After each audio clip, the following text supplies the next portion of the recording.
नमस्कार साथीहरू, सबैमा शुभ बिहानी। आज चाहिँ हामी घर नजिकै गोठ पछाडिको करेसा बारी सफा गर्न लाग्दैछौँ।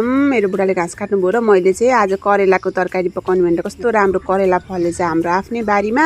अर्ग्यानिक करेला टिप्दैछौँ है साथीहरू। अनि भिन्डी पनि रहेछ 5-7 वटा, त्यो पनि टिप्दैछौँ। यहाँ खन्दै हुनुहुन्छ के रोप्नलाई। मैले तरकारी पखालेँ अनि भित्र लिएर गएँ, काट्न थालेँ।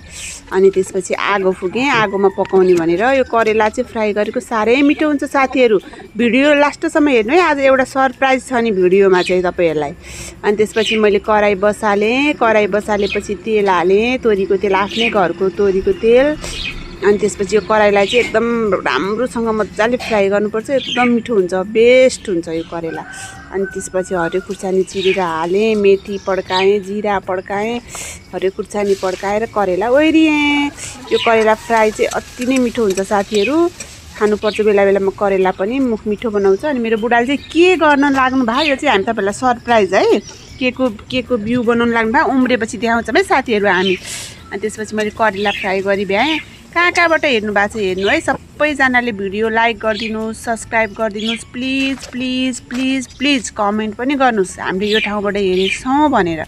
त्यसपछि करेला पाक्यो, मैले करेला खन्याएँ। अनि मेरो बुढाले चाहिँ यहाँनिर के को बिउ राख्नलाई खोज्दै हुनुहुन्छ। म तपाईँहरूलाई उम्रेपछि देखाउँछु है साथीहरू, सरप्राइज। अनि त्यसपछि मैले चाहिँ अब फेरि मुला र भिन्डीको पनि अचार खाने, आज शनिबारको दिन भनेर बनाउँदैछौँ साथीहरू। अनि मिठो हुन्छ यो अचार पनि। अनि हामी कहाँ गयौँ हेर्नु त साथीहरू, मैले सरप्राइज छ भनेको थिएँ लास्टमा भिडियो।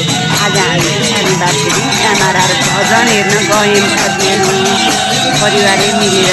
कति रमाइलो भयो, नाच्यौँ, गायौँ।